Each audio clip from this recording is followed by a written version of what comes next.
Hello नमस्कार, welcome back to my channel. तर इथे बघा मी उडीद आणि मुगाचे पापड केले होते आणि हा प्रीमिक्स आटा मी विकत आणलेला होता. 1 किलो आट्याचं पॅकेट आहे. यासोबत मला एक लायटरचं पॅकेट लायटर फ्रीमध्ये मिळालेलं आहे या पॅकेटसोबत. आणि हा जवळपास 250 रुपयाचा मला मिळालेला होता. आणि मस्त मी ते सगळं पीठ एका डब्यात काढून घेतलेलं आहे. 1 किलोचं पॅकेट असतात हे. आणि आपल्याला वेगवेगळे पण भेटतात, नुसतं मुगाचे, उडदाचे आणि मिक्स पण मिळतात.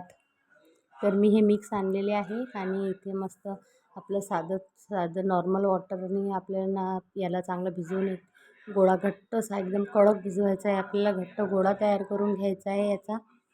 आणि इथं मस्त बघा त्याला एका हवाबंद डब्यामध्ये सकाळीच भिजवलेलं होतं मी. आणि हवाबंद डब्यामध्ये आपल्याला 4 ते 5 तास मुरण्यासाठी ठेवून द्यायचं आहे. त्यानंतर मी स्वयंपाक करायला घेतला. चण्याची डाळ सकाळीच भिजवून घातलेली होती. नमस्कार, welcome back to my channel. तर इथे आणि बघा माझं इथे स्वयंपाक पण झालेला आहे. केलेले आहे चण्याच्या बघा डाळीचे. हा आहे माझं किचन. नवीन यासाठी घरात सगळं आहे. शिफ्ट मस्त इथे झाल्यापासून सगळे डबे खूप माझा लागलेले गोंधळ आहे. होत आहे कामाचा. सगळं सामान हे ते सगळं अस्तव्यस्त आहे. आणि थोडं असं लावणं चालू आहे. खूप वेळ लागते नवीन घरात ॲडजस्ट व्हायला.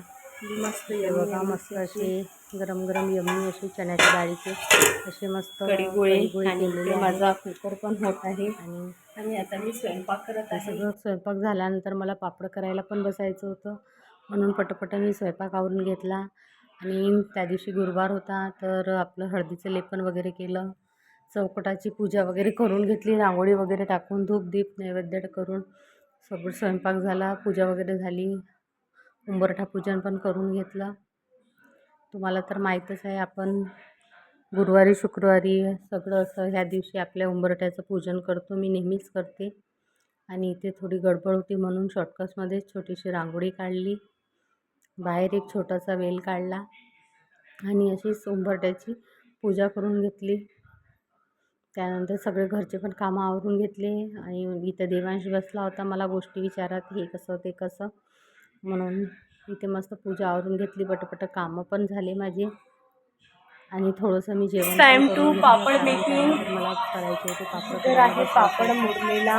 इथे बघा मस्त असे पापडाचा डबा काढलेला आहे मी. आणि पीठ पण चांगलं 4-5 तास मुरलेलं आहे. आणि मी खाऊन पण बघितलं मस्त, कारण त्याच्यात मी थोडीशी 10 रुपयाची काळी मिरी वरतून पण बारीक करून टाकलेले होते.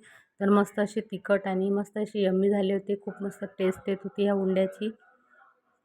त्यानंतर पिठाला चांगलं असं दगडाने बेलण्याने असं आपटून घ्यायचं असतं आणि चांगलं त्याला चुरायचं असतं याने. आणि त्यानंतर असे लंबे लंबे रोल करून त्याचे असे छोटे छोटे आपल्याला गोळे कट करून घ्यायचे आहे.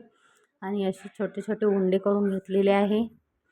आणि ते पण एका हवाबंद डब्यामध्ये आपल्याला भरून ठेवायचे आहे. त्यानंतर जेव्हा लाटायचं आहे तेव्हा एक एक गोळा काढायचा आणि त्याला थोडंसं पीठ लावायचं. ह्याच पापडाचं थोडंसं पीठ लावायचं, त्याने लाटायचं आणि त्यानंतर मग थोडं तेल लावून पण लाटून घ्यायचं आहे. अशा प्रकारे मस्त सगळे पापड मी लाटून घेतलेले आहे. छान मस्त असे पापड सगळे तेल लावून चांगले लांबून लाटून घेतलेले आहे. आणि इथे माझे जवळपास 180पर्यंत पापड लाटून झाले होते 1 किलोमध्ये. आणि छान मस्त एकटीनंच लाटले. इशिकाने पण थोडे थोडे मला असे लांबून दिले आणि त्यानंतर मी त्यांना मोठे केले. आम्ही दोघींनी मिळून असे मस्त पापड करून घेतलेले आहे.